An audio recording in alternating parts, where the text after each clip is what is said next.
Meron nga tayong bagong programa, no registration, no travel. Kailangan po lahat ng kotse, kahit government vehicles pa man yan, kailangan po i-registrado po nila.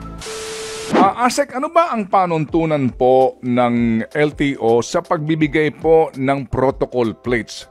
Dahil nga sa kontrobersya ho ngayon sa EDSA busway, as you know, ito pong mga gumagamit ng mga protocol number 8, number 7, may mga CACA at kung ano-ano. Ano ba ang panuntunan po ng gobyerno dyan? Meron pong DOTR order po yan. Meron pong pinagbabatayan kung sino po ang may entitlement sa protocol plate.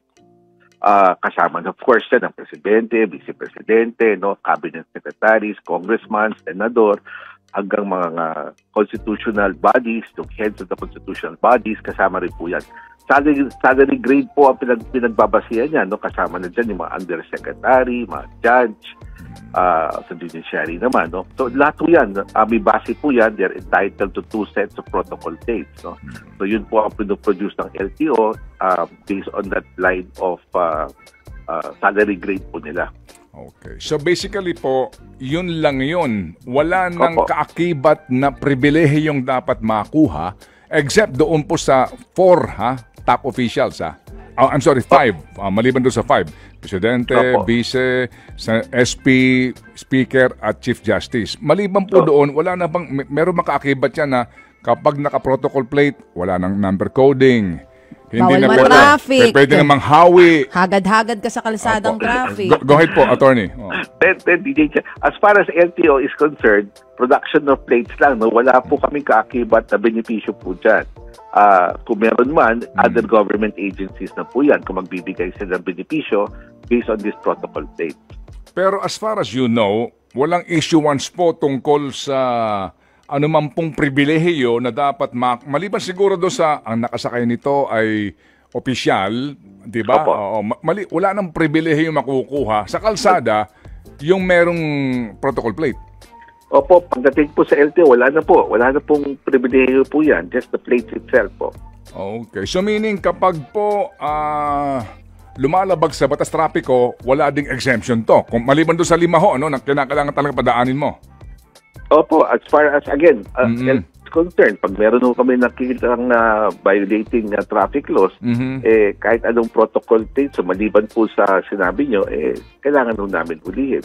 Ibig sabihin, kahit na pribadong auto ito, tapos ang may-ari congressman o senator o sinimang pong RTC judge, pag expired na yung kanyang rehistro, bayad ka pa rin at kahit na meron kang protocol plate.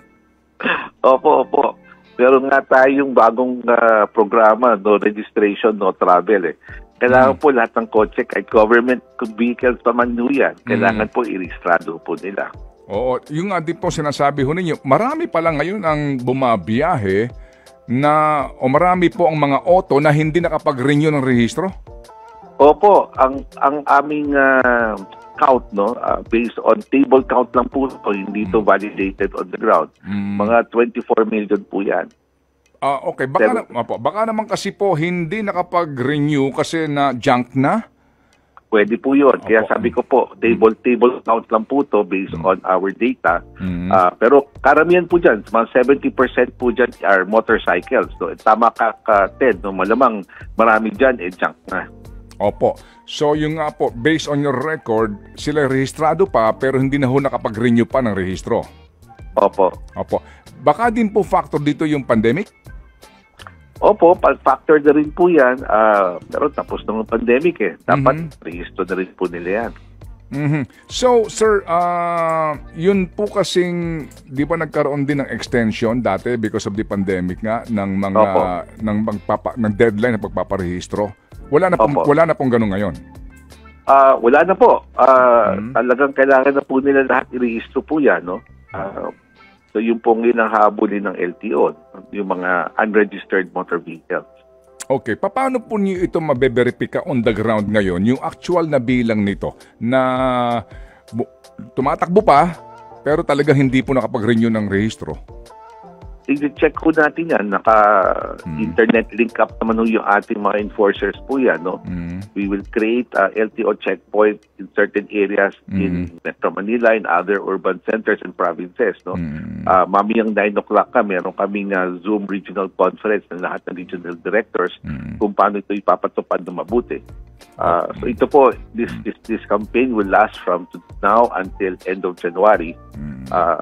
Sa approval rin po ni Secretary Bautista po ito, no, nakapulin lahat yan.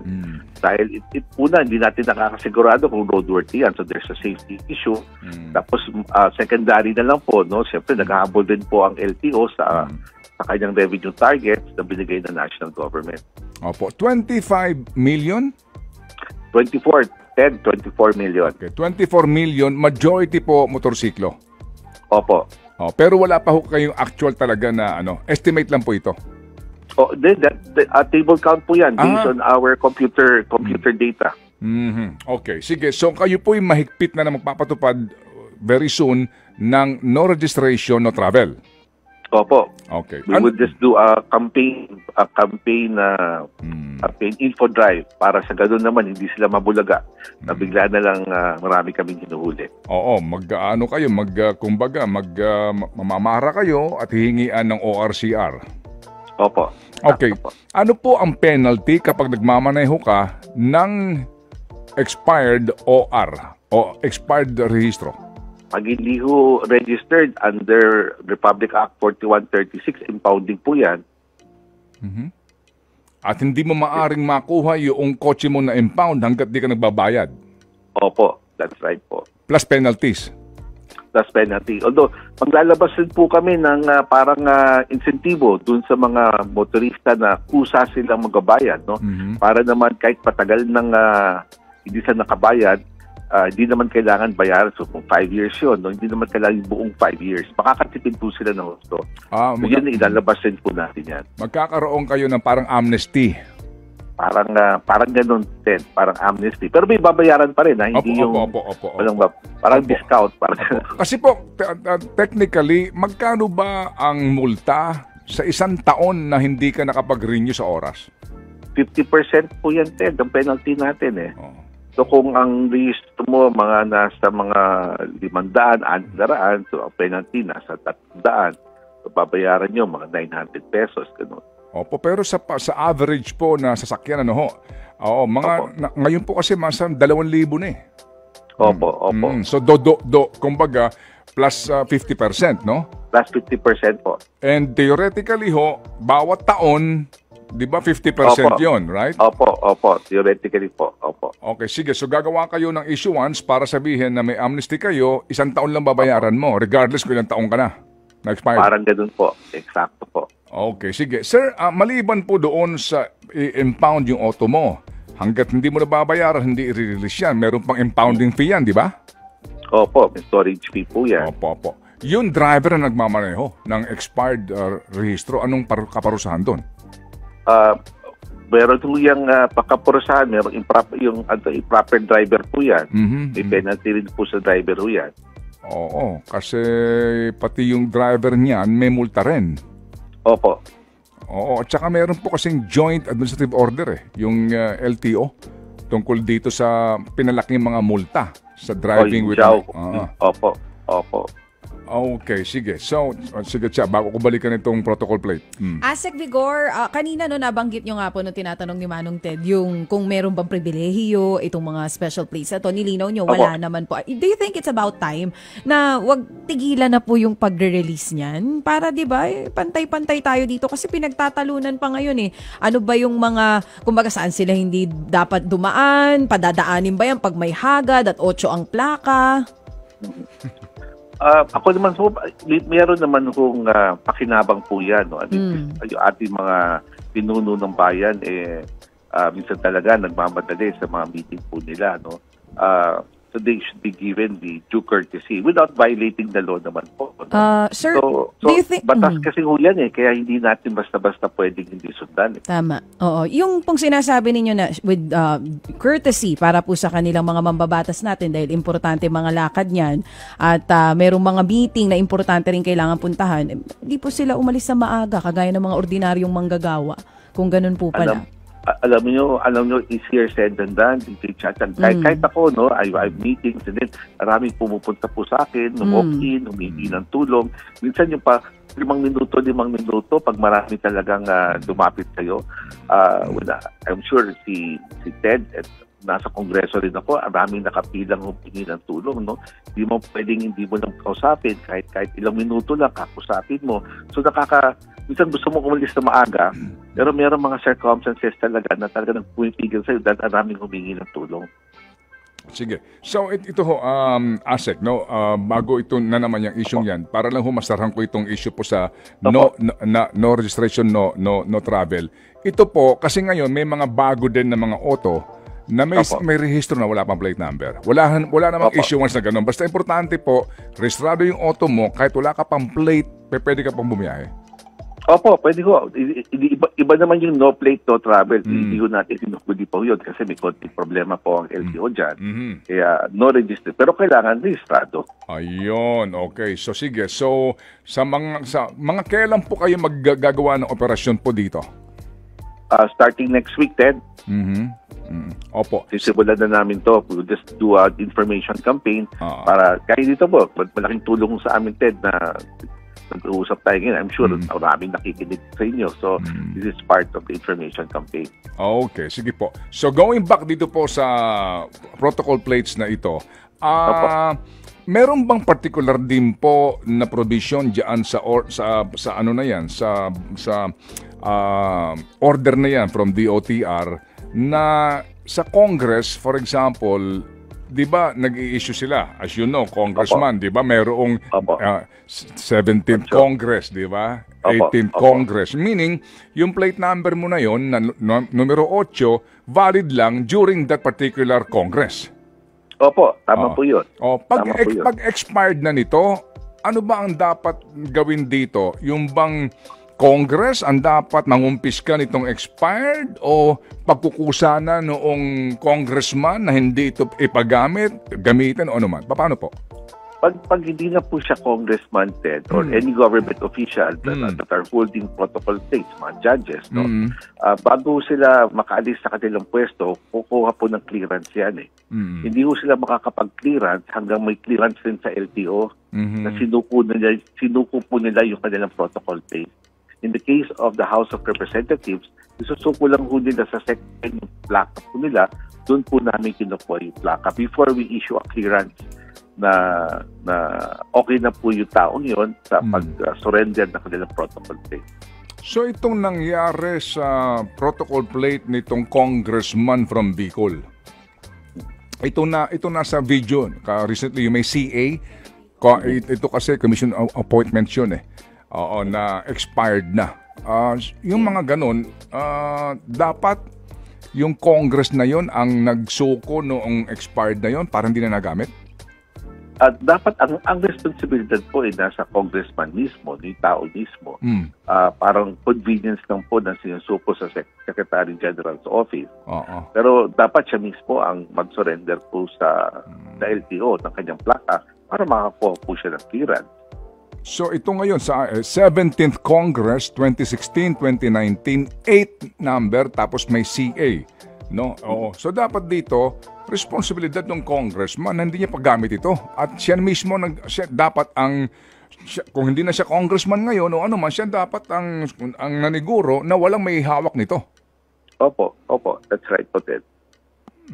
Okay. So, maganda itong ating talakayan para ho tayo matuto po dito po sa mga protocol plate na ito. Sige. So, sa ngayon po, sir, na kongreso, anong balita ho ninyo? Nakapag-print na ba kayo? Nakagawa na ba kayo? Nag-turnover na po kami sa Congress ng plaka para sa mga congressmen. Nasa Secretary General's office na po yan. Mga ilang linggo na po na nakaraan. No? So, yung Senado na lang po ang aming tatapusin kasi may kanya-kanya silang design na sinusunod po namin. Opo. So, nakalagay ngayon, 19th Congress ngayon? Hindi po. Iba po ang design instead. Wala nang nakalagay na 19th Congress.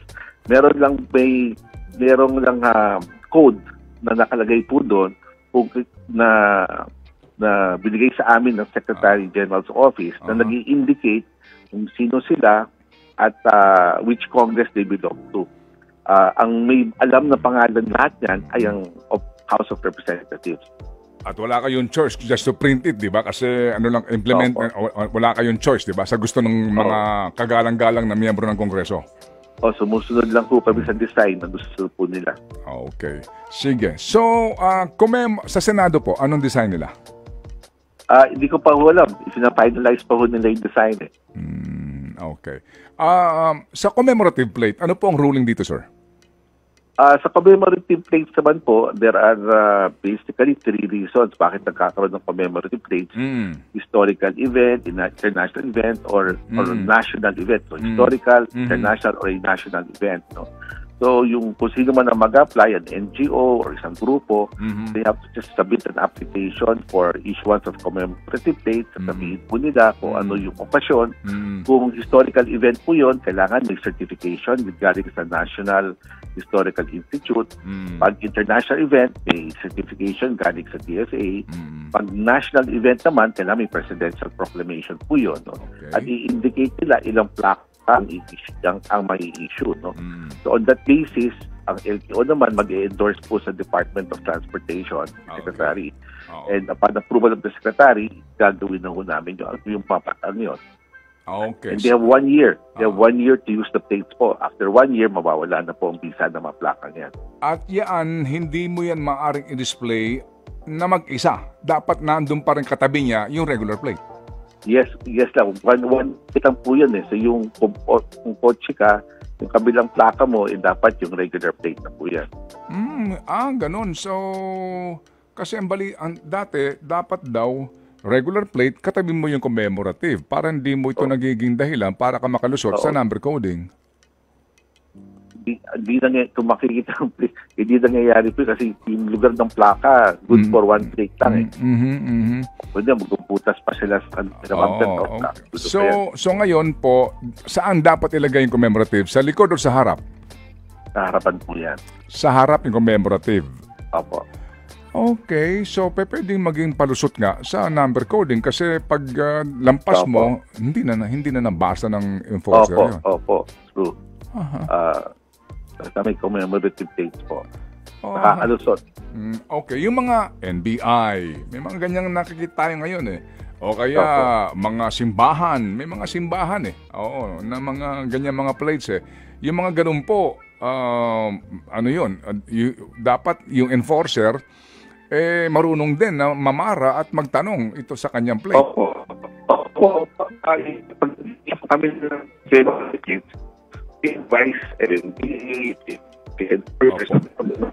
Opo.